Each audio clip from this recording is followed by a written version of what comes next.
Reading of Stabilizing the Economy, and we looked at the macroeconomic situation, and now we are going to read. Basically, we're just reading. We are not going to go into any discussion unless something jumps jumps up. So the capitalist response to the current macroeconomic situation is all governments since independence have been capitalist governments. Pakistani governments have been all capitalist governments since the independence. All governments have been imperialist camp followers.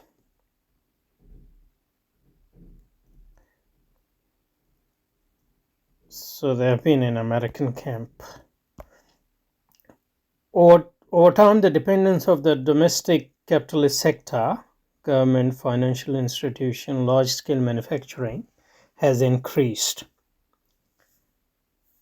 And basically, this has been in part due to the imperialist imposed economic conditions, which come with indebtedness. That is why there is a continuity in the economic perspective. The governments go and come, but the economic perspective remains the same of the incumbent regime. Imran Khan's government and the People's Party Muslim regime 2008 to 2018. Obviously, since the independence,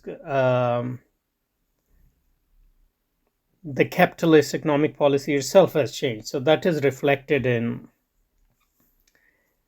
the economic policies of various governments. So in Ayub Khan's era, you had a free market, a capitalist regime, and then Bhutto and Ziaul Haq, they were more Keynesian type of regimes, and after Ziaul Haq,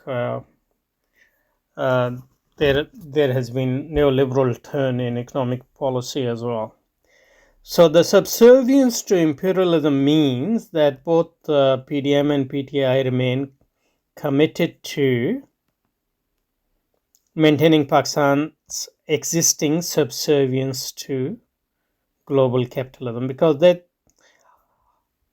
either they don't think there is an alternative, or both, or they think that's the best way to go anyway. I think generally there are both motives working in tandem. This commitment to imperialism is shared by the establishment, because the establishment is the imperialist establishment. The establishment is the establishment which we inherited from British government, British Empire,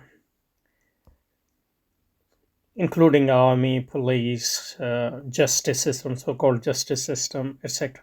Since the military remains in the most powerful institution, military remains heavily dependent on foreign arms procurement and logistic support.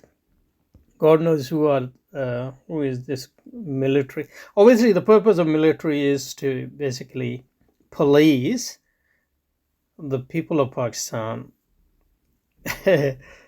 on behalf of America, basically. The Pakistani state is a post-colonial state with the dominant elite entrenched in the institutional loci of power created by the British Empire. So Pakistan as a state is the direct descendant of the British Indian state.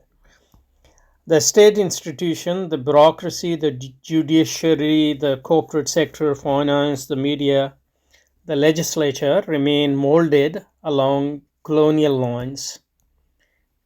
And all the obstacles to national capitalist development created by imperialism remain in place. Because imperialism doesn't want you to develop, because that will, especially free states like Pakistan, because development will lead to strengthening of the domestic economy, and that can lead to political independence from imperialism. And also because the policies which are required to pursue developmental strategies are against the interest of the global capitalism, against the interests of the capitalists who basically see Pakistan as a plundering ground, short-term plundering ground, really, in the states like Pakistan. So remain molded along the colonial lines, and the obstacles to national capitalist development created by imperialism remain in place. Okay. Hence the alienation and inefficient integration of the semi-capitalist economy, that is informal economy. Why is the informal economy is not fully integrated into the formal economy? Because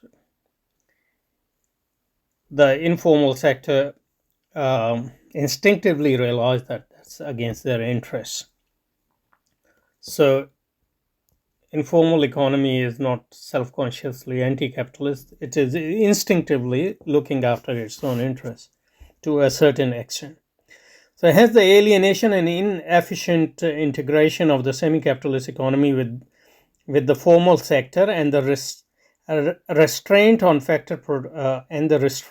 on factor productivity growth, because productivity growth requires developmental policies. Total factor productivity has stagnated since the late 80s, when Keynesian policies were abandoned. And the stabilization of the economy in present circumstances can only take place at a low, very low, near zero per capita growth level.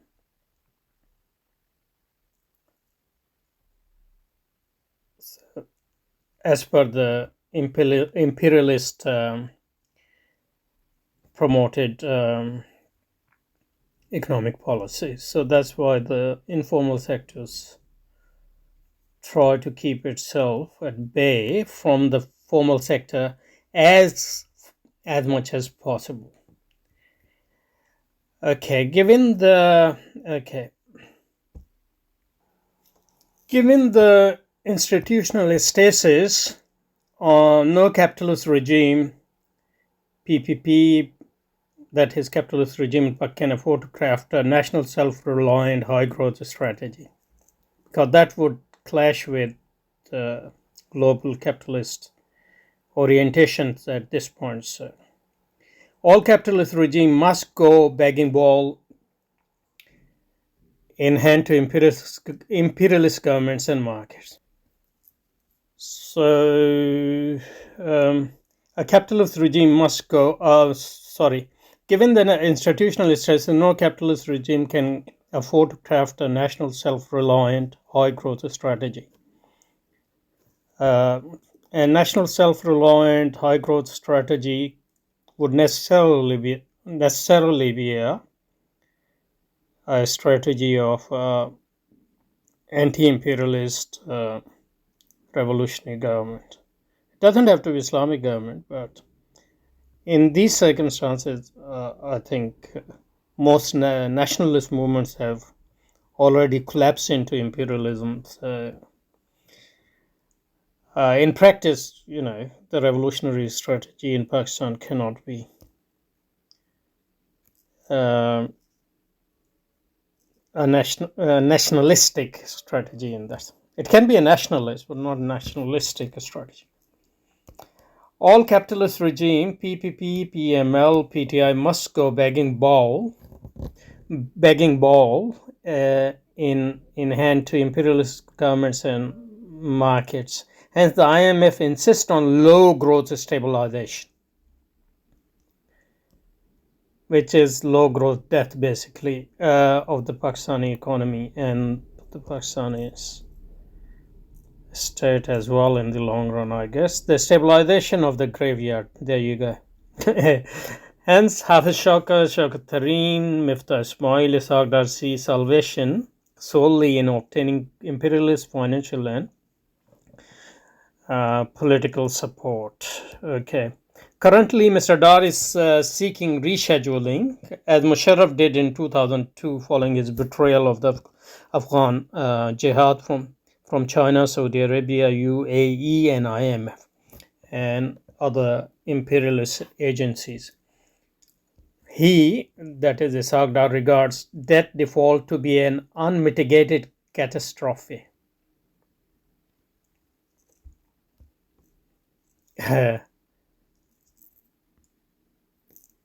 Probably politically. He does not even seek a haircut, that is the reduction in the total debt payment obligation. Debt rescheduling has always meant an increase in the debt payment or debt payment obligations of the debt of the client countries. This has been the experience of Mexico, Argentina, Greece, Egypt, Tunisia, and the Soviet Union, and all other countries that have negotiated debt rescheduling agreements with imperialist governments and markets. Current estimates show that if the Chinese debt to Pakistan is rescheduled after a 10-year period, debt payment obligation to the country will go up by at least 36% without any further net addition to existing debt. So basically a suicidal strategy, but somehow that's supposed to be a modernist, rationalist economic policy in client states. Capitalist neocolonial regimes, whether of the PPP, PML, or PTI, will not only not seek debt rescheduling, they will continue to borrow from commercial banks and bond and sukuk markets.